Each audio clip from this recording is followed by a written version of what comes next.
morning. Phil Guinois, Jack DeShane, and Micah Watkins. And our special guest on our podcast in a little while is going to be Craig Darling. And guys, this is the ENO Business Success Podcast. So let's talk about, the networking piece of being successful in business, right? So a lot of people, when they get into a business of their own, or they're a business development person, they're an outside sales person, they're an insurance agent, the most place you're going to find those people is they start joining networking, and they go to different networking groups to begin to network. So let's talk about, some of the do's and the don'ts of networking and how to be effective at networking. So, Micah, why don't you kind of kick us off with a little bit of start on that? Because you're kind of the new one to the networking over here. Oh, absolutely. So I'll never forget, I decided to jump into the insurance world. I had no clue what I was doing, and I've never, so I remember asking the guy that, I was like, yeah, I want to do this. Let's go try to make money at this. And I said, well, where do I go find people? And he's like, go to networking groups, go to mixers. He's like, when I got into this industry, I just went to absolutely every single event I possibly could. Every mixer, every networking event, conference, this and that. You got to go out there and meet as many people as you possibly can, especially when you're getting started.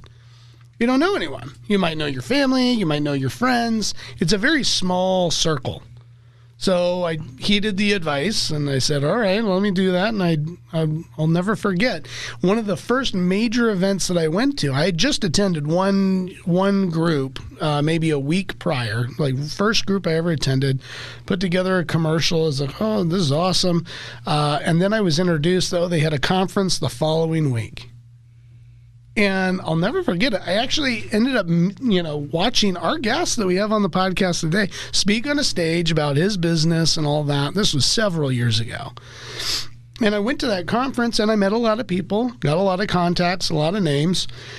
There were some do's and don'ts that I learned from that. I'm very much reserved, and I'll watch and observe, and then Oh, that's how you do this. Oh, that's how you do. Oh, that's not what to do. I remember having a lot of conversations and cards just jamming in my face and all this stuff. But that was the start of my networking experience. And, I joined that group that day. So, all right, well, this is great. This is awesome.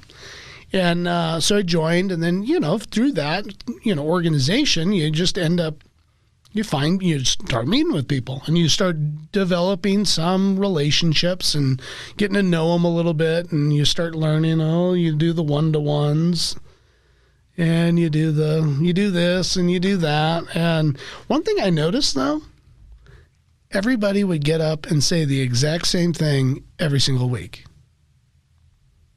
And I was like, is that effective? I would always attempt to switch it up. For me, I was like, well, I don't know if that's really, saying the same thing over and over and over. I guess if that's just your one message. However,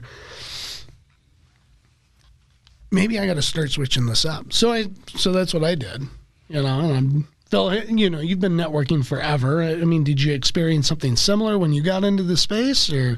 Absolutely. And I want to go back and talk about, when you first got started, and the advice that you were given is just go out there and get to every possible thing that you can. Now, that's called visibility, right? You've got to become visible before you're going to get any kind of business. And so you do need to go out, and you do need to be, out at a lot of events in the beginning. The challenge is, a lot of people keep doing that, and they never really get honed in a couple of places to network. And as a certified networker, you can't be everywhere, and you can't be everything to everybody. So you got to dial it in. But there are a lot of people that don't join anything, but you'll see them go to a lot of things, right? And so they're out there, but their invisibility but they're not building credibility either, right? Because they're not becoming a part of anything, and they're not giving back. So when I got into networking, it was actually when I got out of my restaurant career, or when I got pushed out of corporate America back in 91. In 93, I ended up buying a small deli in Tempe that was a turnaround situation. And, I'd never networked before. Coming from the restaurant business, you don't do it. Corporate does all your marketing, coupons, all the things, and people just walk through your front door. But I knew I had to do something different than I did in corporate America, and so I started networking with the Tempe Chamber of Commerce and was going to a lot of their events when I could, and I got a lot of business through the Chamber of Commerce. And that just led, as I sold that business and I went into my merchant service business, then actually one of our members that I just recently brought on about 6 to 9 months ago brought me into BNI. And that was 20 years ago that he brought me into BNI as the merchant service provider in the group that I joined. And, it was drinking from a fire hose when you get into networking, because I did the same thing. Some of it's very generic that you do, but then I realized I could dial it in more and more. And I kept developing more and more commercials, so to speak, but I kept doing more training to get better at my networking skills as well. It's awesome. So, in when all these networkers, they go out there, they're, hey, this is the thought that I had while I was driving here today. And it's funny that we're talking about this, and I'm just going to share this right now. I was thinking, it's like, all right, everyone's out there networking, and they've all got their businesses, and there's a lot of overlap, and there's a lot of similarities. And out there in that environment, there's a lot of competition going on. It's a competition mindset. Oh, I got to get that business. Yeah, I can service absolutely everyone, and I can do the whole spectrum of everything. Especially when you start talking to some industries, there are some that are like, oh no, I do it all, right? And you're like, oh, well, are you effective at it all, or do you specialize in something? And we did complete a training this weekend, and there was something that stuck out to me in that. One of the things we talk about is the illusion of separation. And so I'm driving here today, and I'm thinking, instead of, everyone knows, oh, I got to specialize in something. I got to, what makes me stand out apart from someone else? What makes me separate from someone else because I do this, and that? Well, wait a second. What if we were to reframe that? What if we were able to reframe that and just say, I'm more effective at this because I specialize in this, and that's it. We're not creating that separation. We're reframing it and retooling our words to say, look, no, this is where I'm the most effective, and that's why you would want to hire me. I'm the most effective, and I'm the most specialized in this and that one category, and that's why somebody would want to hire you. All of a sudden, we're not creating the separation. And then so I was sitting there with it while I'm driving. I was like, that sounds better. It sounds like it would be more effective. So I think really, like, a lot of it is, we all know personal growth, personal development. You're either in growth or decay at all points in life. We're growing or we're dying. Same thing for business. We've got to figure out ways that we are in constant growth mode for the business as well. And that's just, sometimes it's just the reframing of things. And it does, I don't know what else to say other than that. Yeah. The reframing of things that happened this weekend. There was somebody in the training this weekend who happens to be a general manager of an establishment that's nationwide for food. And I said, okay, So they were pretty blown away by what went on. And I let them know, there's another type of a nationwide franchise for food. And if any of their employees want to be assistant managers, move into manager, executive, or all that, they have to go to this seminar stuff from a company that's been around since 1970. But the same type of training, like full weekend and all that, they have to go. So, of course, I mentioned to him, because I'm like, we can do that if you want. And I was told that company is under new executive management because they feel that the next year is make or break. Do you know what that means? They're either going to make it or they're done. You won't see them anymore. They won't be there anymore.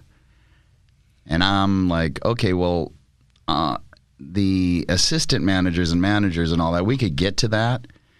We might want to round up these people with this attitude that it's make or break, because you need to eliminate the break part. This needs to be make. Like, this has to be an intention, and they all need to get on the same page, and they're going to need some help right now. If they are considering, if that's their thing they're putting out to you guys, that you're in a make or break, yeah, they need to reframe that. Oh, yeah. Being an ex-restaurant guy and having gone through that with a couple of companies where it was make or break. Yeah. It's the mindset that's there. Some people rally and they're like, full force forward. And others are like, I'm going to sit back. I'm going to do my job. But I'm going to wait and see what happens. Oh, if I need to jump off of this ship as a rat before it goes down, you bet your ass. I was like, just the fact that came out to you guys. Oh, that's. I'm like, that's the fact that you're telling me that, and that came from up there, is exactly that. It's like, I don't know. They said it'd be a year. It's 6 months. There's an opportunity over here. I mean, come on. Yeah. Like, get me to those people, and let's have a meeting. Let's, come on. The make or break, that's a Vegas let's go play crap shit. Like, let's just throw some dice around and see if we happen to hit the number or something. That is not the way to go on this. Well, what's interesting is, and I was going to say this earlier, but with what you just said, Jack, that they're going through make or break. Years and years ago, when I first got into working for myself and moving through personal development as well as growing in business networking, Harvey, one of my friends, he and I went to a seminar, and the gals' seminar was on the all or nothing mindset, and that it is one of the most powerful scarcity mindsets out there. And what do I mean by all or nothing, right? So it's like, I can't go to the gym today because I only have 30 minutes to work out instead of my normal hour and a half, so I'm not going to go to the gym, right? Well, 30 minutes is better than no minutes of workout. And what they're talking about over there is really also a whole nother side of an all or nothing mentality. Yep. Yeah. Absolutely. Yeah. Only the Sith deal in absolutes. The who? The Sith. Come on, Star Wars. I've never. I saw Star Wars once when I was a teenager. Well, now we have, and me. Now we have a whole new podcast idea. All right, there we go. For the future, folks out there will eventually, bring ENO into the Star Wars conversation. So, on the networking, when I think back, when did I first find out about networking? I was actually 32 years old when I found out about it. Because until all through my 20s, I was just a rock star. Now we'll spell star B-U-M, but still, that's all I did. There was no business. There's none of that. I'm just rocking out and going to be famous or something.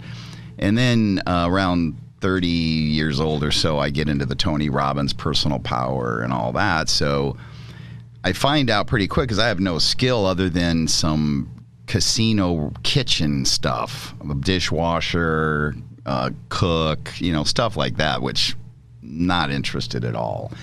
And I was sitting there now like, wow, you're 31. What are you going to do? You got power now because you've been listening to this stuff, so you've got a whole different mindset. But what are you going to do? How are you going to get the bucks? Well, in the self-development world of Think and Grow Rich and all these other things, I find out that a salesperson has the ability to become a millionaire or whatever. Like, there's no cap on their world. I mean, so you don't need to go become a doctor or whatever. You don't have to go to college for 4 years at 30 years old so you can make $100,000 or $200,000 if you can sell. And I was like, well, that sounds cool. So I'll sell. So I decided, well, I'll sell printing because I had been around printing. My brothers owned some print shops. My dad was involved in it for a while. I didn't know how to sell. In the first couple of companies I worked for, it was more like, here's a box of business cards, go walk through doors. I did not like that.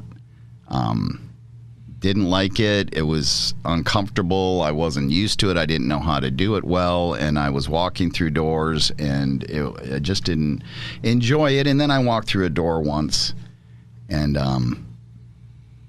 it was a lady sitting at a desk with some people sitting around, and I walked in, and now my gig was I had some scratch pads from the print company with a pen or something, and just coming in to deliver some scratch pads to give you something. And I was like, hey, haha. And then she looked at me and she went, do you know how to read? And I said, yeah. And she goes, there's a sign on the door that says no soliciting. And I said, I'm not selling you anything. I'm giving you free scratch pads. And in front of that whole room, and we're just going to be flat straight with this, she said, you're wasting my fucking time. Exact words.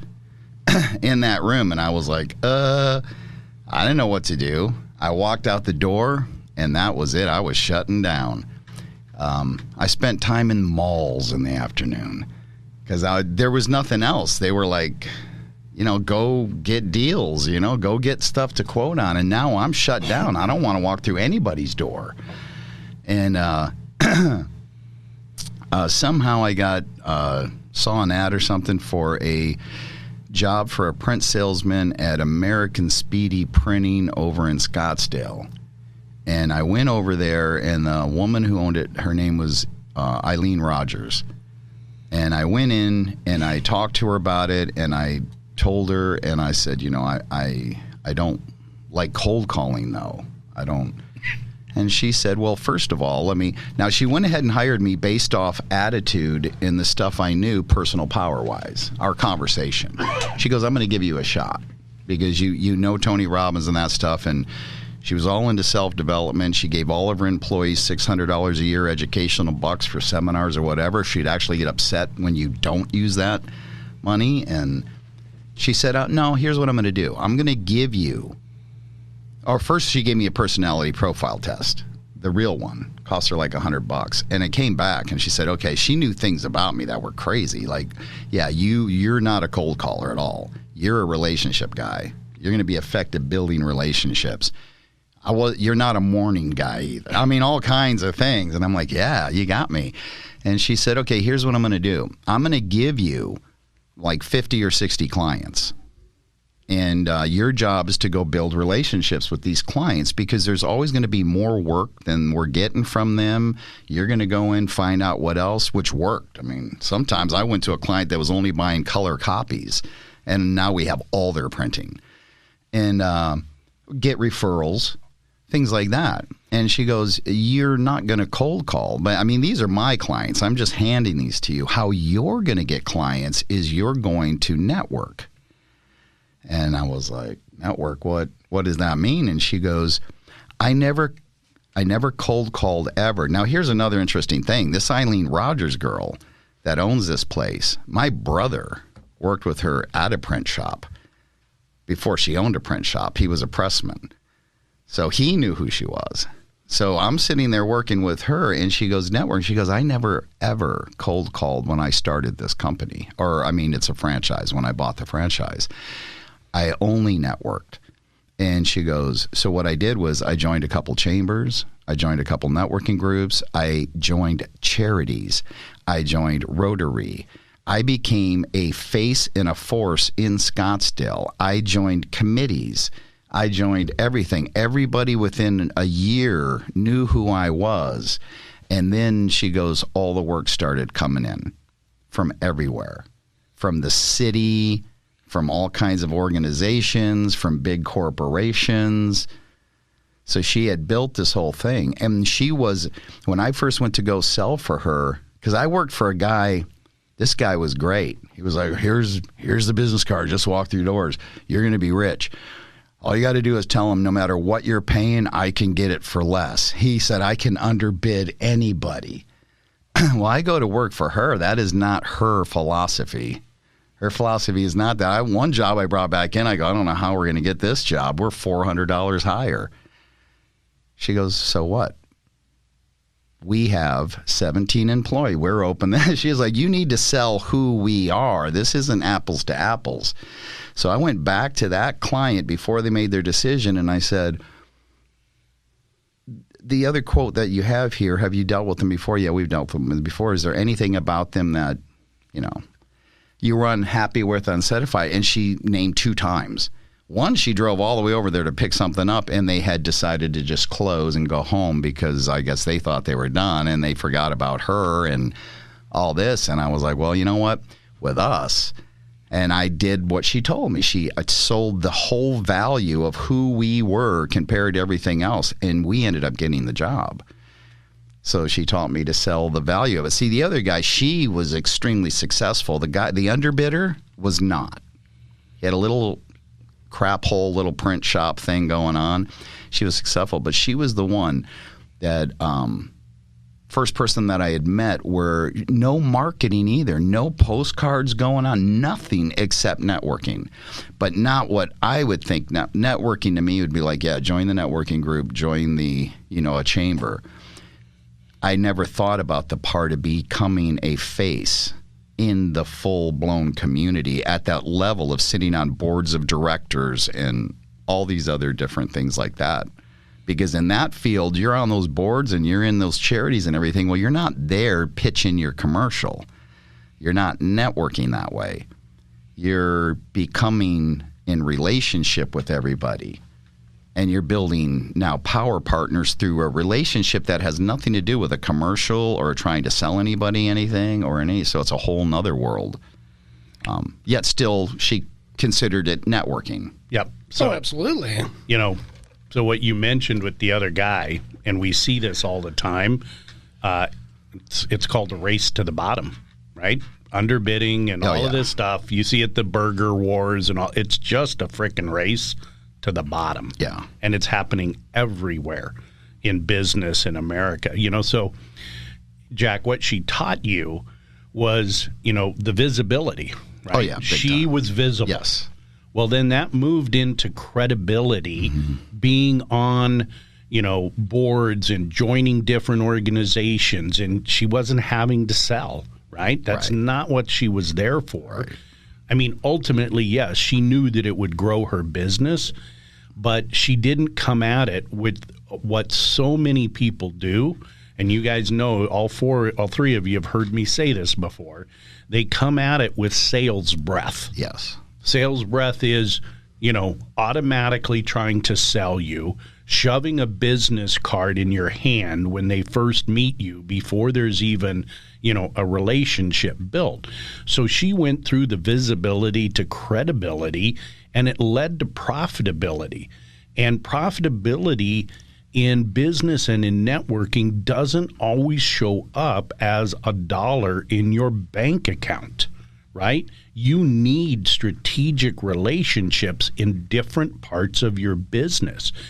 She might have met somebody that is very tech savvy that never actually did business with her, but provided value for her in a relationship that they have. And I think, and Mike, I know you'll agree, we all agree, one of the biggest issues we have and that we see in networking is people are transactional focused, not relation focused. And when you get to being relationship focused, people come to you and want to do business with you. I mean, I literally just had this happen with a recent customer that I've known for the better part of 2 years now, and he knows other people that do what I do out there, and I was his only choice, even though he knows 2 or 3 other people that do what I do. And you know what he told me is, you're the only one that didn't hard sell me every single time you saw me. Right? Yeah. Sales breath. Yeah. Absolutely. Well, it comes down to a level of training too. So in aviation, they just say, look, at any point, when something hits the fan, you default to the least level of training.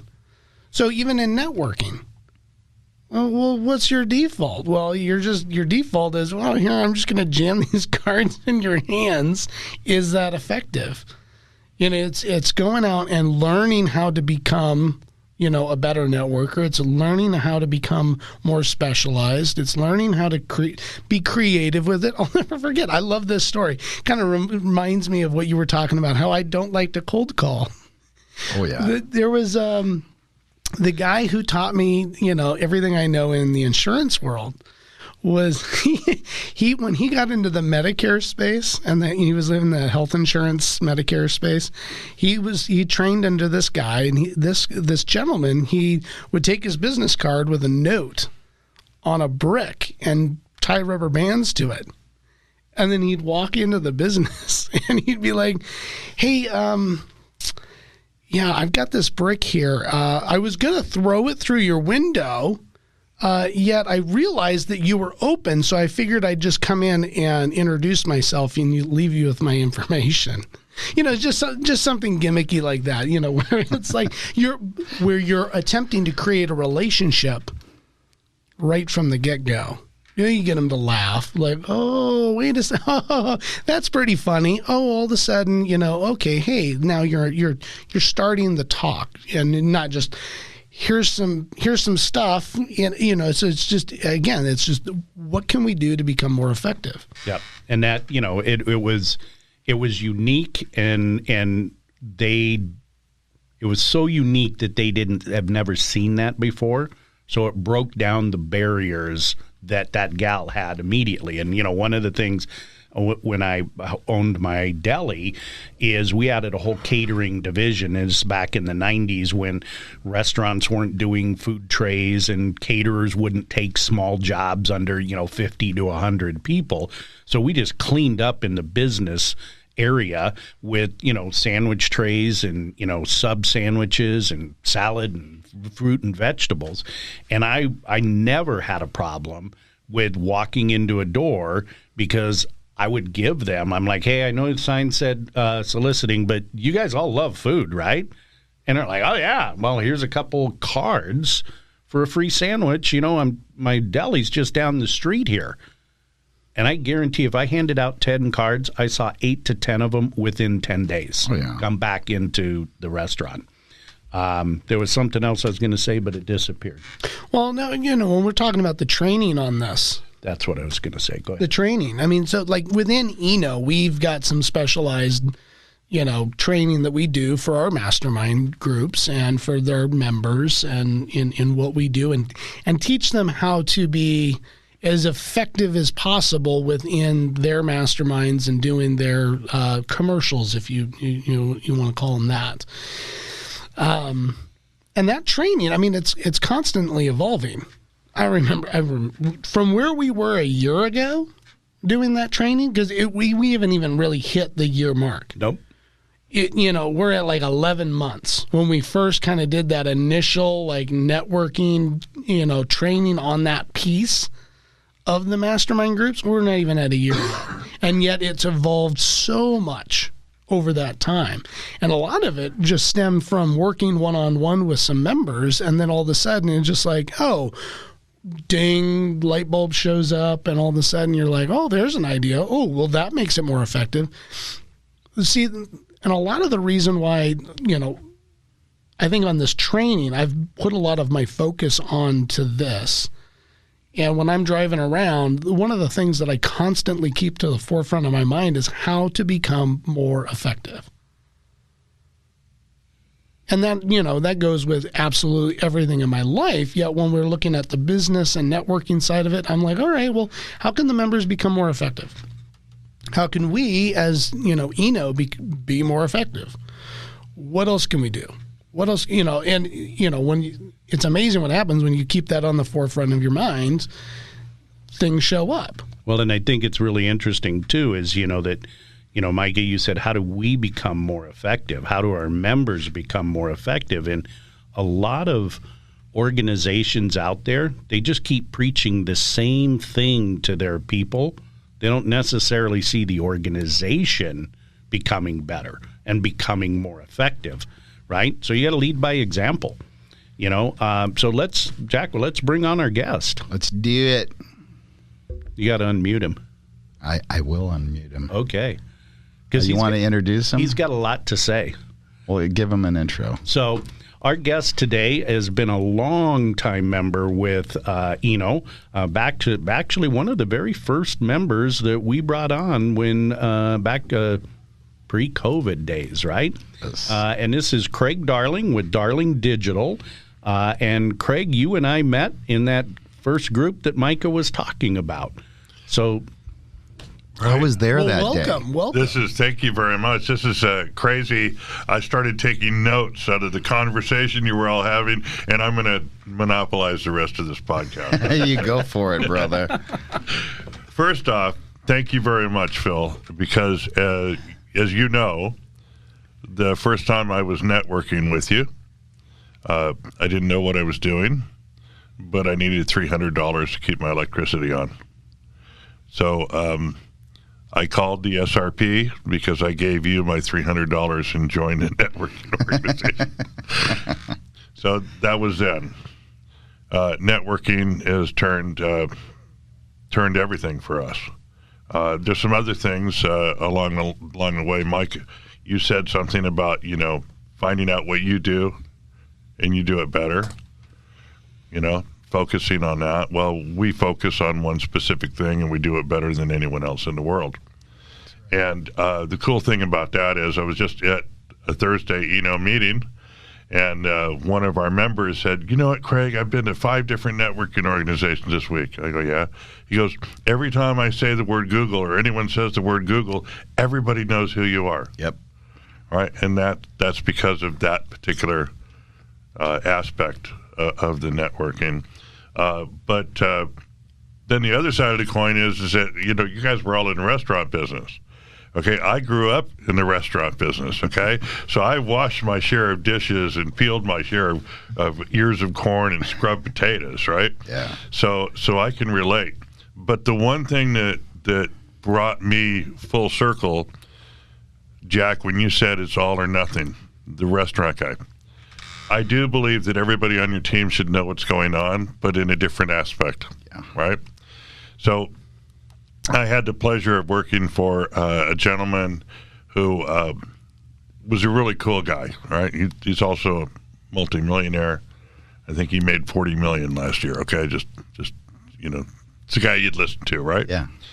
Anyway, so we were walking, and it was in the car business, and we were walking a lot one day, and he started talking to one of the lot attendants. And I said, Henry, it's really nice the way you talk to that guy. He goes, yeah, absolutely. He says, my dreams and goals for the dealership? I go, yeah. He goes, do you know that every employee here knows what they are? I go, what? He goes, every single employee is invested in what I'm doing. And 3 years later, we sold more cars than anybody else in the world in 30 days, right? Absolutely. That's just, that was the mindset, right? So I've learned stuff like that. But and then the cold calling. Oh my God, you brought back history to me because I'm actually going to Colorado this week. I'm taking my grandson, and the part of Colorado we're going to is where my grandfather met my grandmother, and he was a printer. Oh wow! Right, and what's really crazy is the story is one day they were out of gas. He had a 1920-some Hudson Super 6 sedan, as the story goes, and they didn't have any gas. And the nearest town was like 13 miles away. So he took his valise, and he walked to the town, and he made cold calls until he had enough money to come home and put gas in the car and buy my aunt her graduation gear, right? So cold calling. I don't think he liked doing it either, especially trudging 13 miles carrying a heavy valise. Yeah. Yep. But anyway, going back onto this networking deal, Phil, if I hadn't done networking, our company wouldn't have grown. The same thing, I suppose, could be said about COVID, because if networking hadn't hybrid into Zoom and Google Meet and all that, I would have never had my first client in Israel or Canada or Australia or what have you. But it's all about the same thing. And I remember my first one-to-one was actually with Phil, and I didn't really know what a one-on-one was. Okay, I didn't know it was to get to know each other, that sort of thing. I thought, whoa, I'm going to sell. And it really was a disaster. The only thing good about the meeting was the coffee, right? Little coffee house in Chandler. But we went back and we did it again, and this time it was a little more reserved, and I'm the one that got sold. So, but anyway, that's my take on it all. And this is actually, I really enjoyed listening to you guys. Well, and Craig, and here's the great part, so your background before what you do now was auto sales. Yeah, it was. And auto sales is sales. Yeah, it is sales. Like you close them on the lot, or you don't close them. Most all of the time, I would imagine. Yeah, that's probably true. But to Jack's point, I didn't do it like that. I didn't. I networked. I didn't know I was networking. Right? Yeah. So I had a Corvette club. I joined a Corvette club, and within a year, the Corvette club was sending me 18 to 20 referrals a month. Wow. Right? And and by the way, people that drive Corvettes, when they send you referrals, they're one of two things. They're either for Corvettes or trucks. Okay. And I think you hold a GMC record in both of those divisions. Yeah, in 1996, I was the first salesperson ever to be the number one truck salesperson in the world, the number one passenger car salesperson in the world, and the number one Corvette salesperson in the world, all simultaneously. In the Hall of Fame. Yeah, I was inducted in the Hall of Fame. You were inducted? Yeah. Okay. Amazing. Yep. So that's my story. So what'd you get out of it? Why? Well, actually, until the economy changed, I don't even remember what year it was, 2008 or 2009. Right. I got $35,000 every February 15th, and I don't get that anymore. Okay. But hey, things change. Yeah. And so, Craig, being a Google specialist, Google Business Profile specialist, and I've seen your business grow, because I think when we met, you were thinking I was going to be your fourth customer. Yeah, something like that. Yeah. And today, I think you said you've got over 1,000 customers worldwide. Yeah, we have on the books, we have 2,316 clients worldwide. And that's in a little over 5 years. We're going to celebrate our 10th year, February 28th. Is that how long I've known you? Nope. Okay. But that's how long. When we did a lot of things. Okay, this is crazy, and this goes back to Micah's point. We did a lot of things. We managed social media. We built websites. We did ads. Blah blah blah. It was all lackluster because we weren't focused on one thing. Right. So, really and truly, the things went from one deal to another, just to keep the bills paid. Okay? And in the beginning, when you start out in something, you kind of have to be able to grab as much and do as much as you can. But a lot of people stay there. Yeah. You started to whittle it down and go, okay, what's not working? Let's get rid of a few things. So my partner calls it, and I have two partners, by the way. And the company is called Darling Local now, although Darling Digital is still a company. But Rob says, we need to focus on verticals instead of your horizontal. Because I would think anybody. So now we actually have a two-phase method. We'll take, if it's a client that we haven't serviced before, a type of business, we will take that at a discounted rate, and we will work on it for 2 years. The first year is a fee. The second year could be no fee if we're not getting the ROI for the client, right? And then if we can make it pop, then we go ahead and we create a vertical around that. So let me give you an example. We took a lawyer, we found out we could do it, and so now we have 175 lawyers nationwide. Right. We can do car dealerships, so we have like 300 car dealerships. We did a photographer. It's been 18 months. We're still not having any traction with it, right? So we're probably not going to elevate that vertical. Right. Okay. So that's kind of how it works. In the verticals, we're building them as silos. I don't know if you get what I mean by that, but we're building them as silos so when they generate X dollars of revenue, we can spin them off. Yeah, makes sense. And so, Craig, the online world that you're in now was not, like when you jumped into doing what you're doing now, that wasn't your first exposure to online and selling, because you did some stuff pretty unique in the car world, auto industry. So tell us a little bit about that. So that gentleman I told you that brought his ideas to even the lot attendants walked into my office one day and says, "Hey, you know how to write code, don't you?" And I go, "Well, I took some classes in college." He goes, "You're our internet manager." And this guy walked in with a cart full of computer, and then I had the space. I had a space about the size of this little book in front of me. I had that much space on my desk because you remember how big computer monitors and everything, right? You know, I had a printer and I had a monitor and I had, it was just a mess. But we didn't have CRMs. We didn't have email marketing. The only thing we had was a website and a phone, right? And that phone was tied up half the time because the computer would be right? So we really had challenges. But that was in 2003. By 2006, we had actually created rudimentary, if you will, email marketing campaigns, customer retention management systems, all of the things that we take for granted today. And we sold, and this was the big number, we sold 2,412 new cars in December of 1995. And we sold 816 used cars in that same period of time. And by the way, we had 44 salespeople. Okay, so half the team was making over $300,000 a year. It was pretty remarkable, and it's not happening now. The average car guy out there anymore is probably making better than minimum wage, barely. Wow. Yeah, it's changed a lot. Yeah, it has.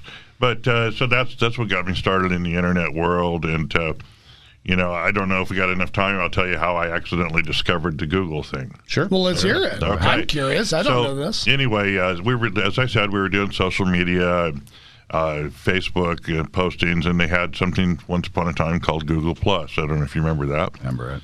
But we managed Google Plus for half a dozen clients, and one day I made a Google Plus post. A big deal. Did 20 of them a day, right?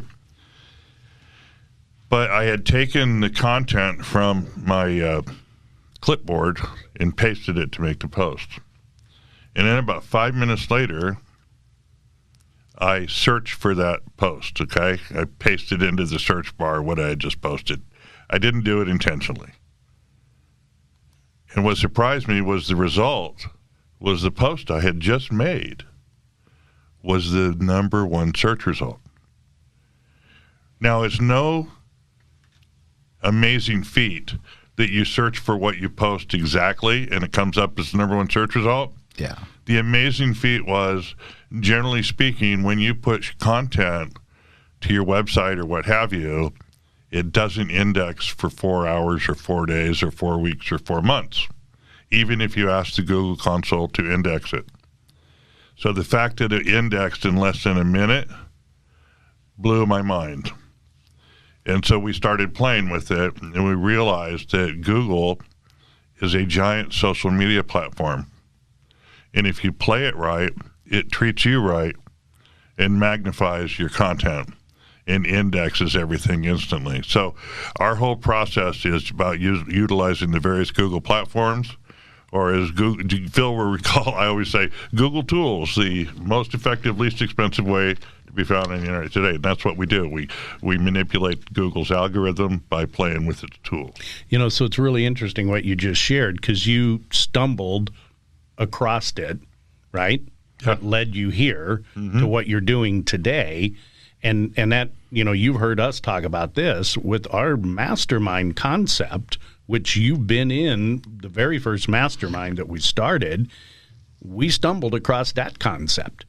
And so share a little bit about, what you were talked about earlier before we came online about, how you, a training that we've done recently that really helped you dial in and get even more specific about what you're going to be able to produce. First off, I'm really lucky, okay, because I can stumble without falling. There you go. All right. Secondly, the class that Micah gave, the Give and Ask training, absolutely amazing. So basically what Micah affirmed for me or shared with me is that I should probably dive down deeply into the various aspects of my business, okay? So all I have to do is look at a Google business profile. If what I'm trying to do is find people that want to do business with me because of what I can do to manipulate Google business profiles, period. That's it. So what I had to do is I had to look at it and break it up into little pieces. So for example, and not to get boring, but for example, there's a Google update that small businesses should use regularly.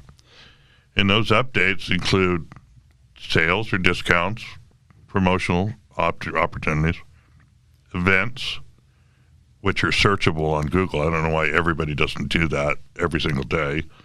There's standard updates. There's a learn more update. There's a buy now update. There's a book online update. There's an order online update.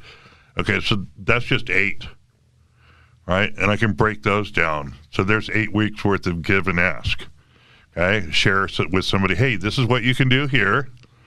And if you know somebody that's having trouble with that, or they've said this, I would like to talk to them. And that, to me, just opened up the whole world. Instead of trying to come up with something on spur of the moment, I actually sat down and wrote out like 2 years worth of give and ask based on one product. All right. How lucky is somebody that has Melaleuca or an insurance product? There's so much you can do. Right. So I was really inspired by that. And I know it'll make a difference. And by the way, I can't even tell you how much money the mastermind has generated for our company, but it would sound like bragging if I told you. Should we just say cha-ching? Yeah, there you go. There you go. So yeah, I mean that training that you were on, right? So, I mean, I'm sure that your clients in each different category is probably, when you break down what's the ideal client for this versus the ideal client over here, there's probably two different people, right? They might look vastly different. Yet when you take the time to work on your business and really dive down and figure that all out, and that's where you were all of a sudden you had that epiphany. You were able to localize it. Right. So the other thing that epiphany, I like that word.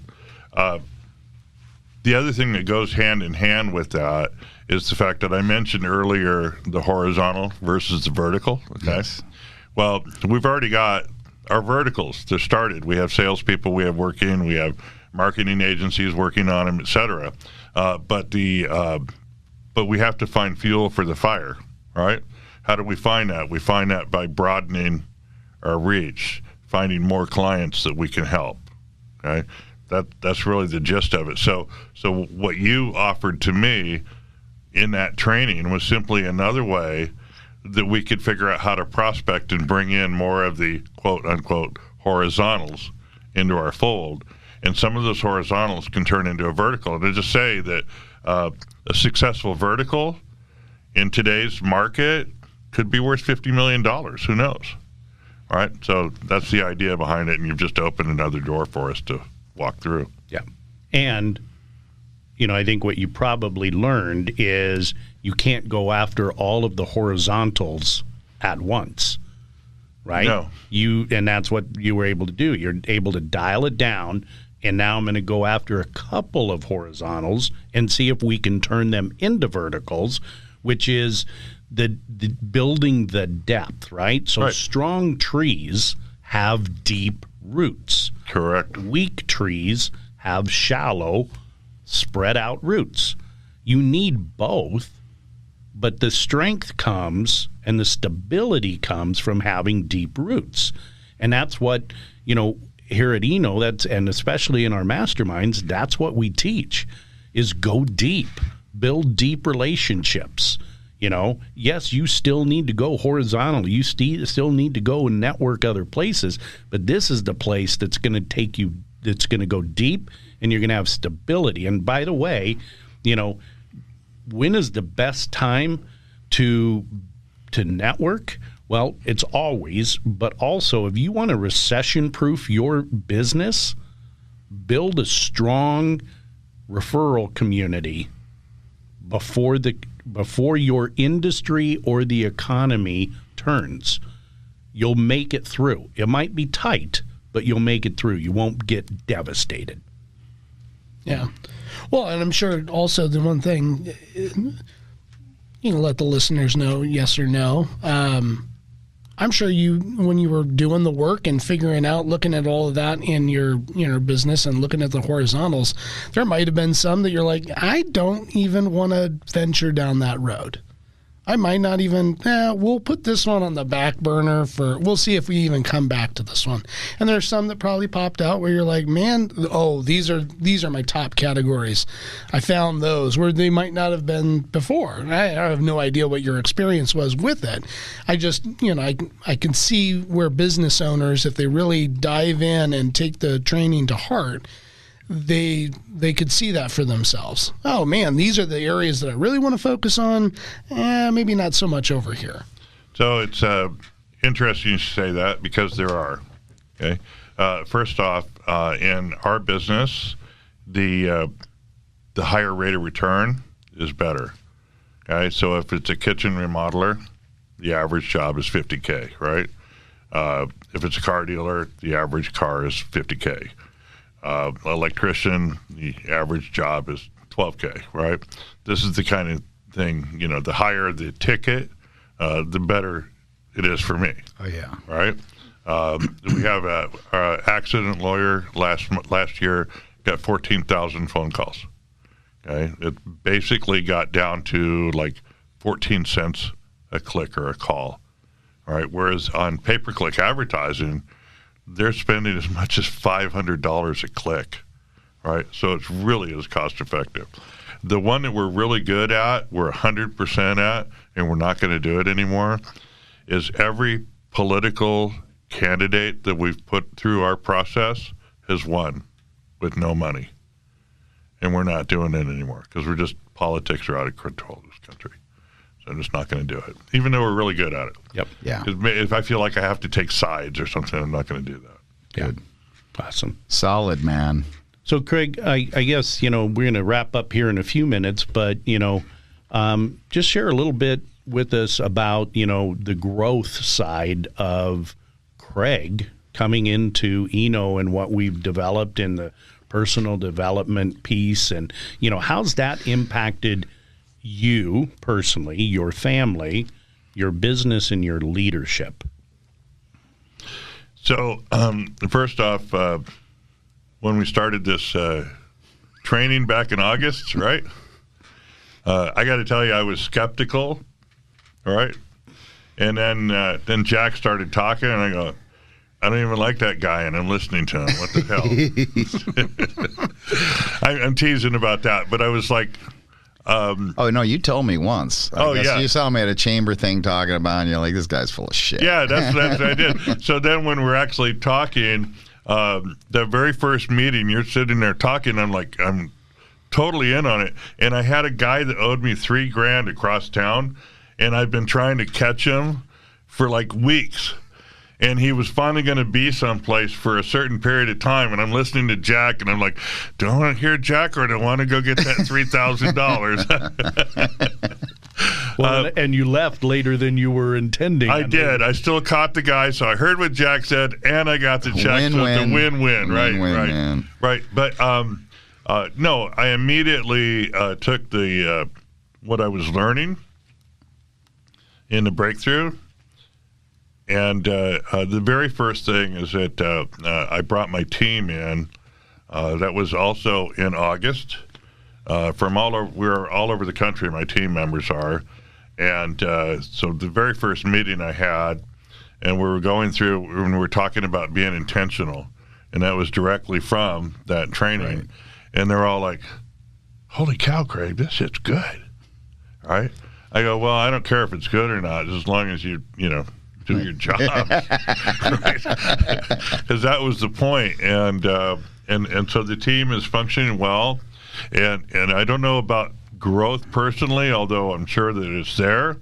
I can tell you that because of what I've learned, okay, that I don't know how many people know of a company that hasn't lost a single employee. So it's part of that culture, right? Yep. And so we do everything that we can. We treat them right, but most importantly, everything is we're all in agreement. There we go. That's it. There we go. Creating the power. All right. Anything else? Well, I mean, it's when everyone's in agreement, I mean, it's a nice, sweet spot to be. Harmony. Yep. Harmony. Yeah. So it's a mastermind. So the definition would be two or more people moving in the same direction towards the same chief aim or goal in harmony, and the key word is harmony. Without the harmony, you get some people wonky, they're not quite on board, they've got a bad attitude, they're talking shit behind the scenes, it's like a cancer in a body, starts to eat away. Even if it's occasional, right? Oh, yeah. That's why I like the idea of the gentleman you told me about, letting everybody know where things are going to go. One of the things about Dan Campbell on the Lions is he's an ex-football player, and almost all the coaches are football players, and they let everybody everybody knows exactly what's going on. And there's other coaches in history who are not like that. They don't need to know what goes on. They need to do their job. And he's building an entire different culture because, they know exactly what we're doing, everything we're thinking, every move we're making. And that reminds me, a really good friend of mine was an offensive lineman for the Lions. Yeah. And he'd love to do your podcast, Jeff. Yes. I'm just saying. Bring him in, man. Bring him in. Does he live here? Yeah. Oh, yeah. Yeah, absolutely. That would be awesome. Oh. I'd have so many questions. That'd be the non-ENO member that gets to be on the podcast, Oh, right? yeah. He doesn't need an ENO membership. Well, Yeah, actually, they do. they do need one. do Does need he have one. a business? Uh-huh. All right, yes. Yeah. Bring him in. Bring him in. Well, that sounds like a win-win, right? Well, there we go, gentlemen. We are hitting about the hour mark here. So, Craig, real quick, just share with our audience who's listening, who you are, how to reach you, phone number, email, that type of stuff. Just real briefly. Okay, well, my name is Craig Darling, and my company, Darling Local, services clients just like you worldwide. You can reach me at craig@darlinglocal.com. That's craig@darlinglocal.com. And see our website at darlinglocal.com or our newest product, reviewengine.com, REVU engine.com. Thank you, Bill. Thank you, Micah, and thank you, Jack, for the opportunity to be here today. You got it. Thank you, Craig. Thank you. Awesome. Well, guys, I think that's a wrap for another Is a wrap. podcast. Thank you, everybody. We'll see you next time.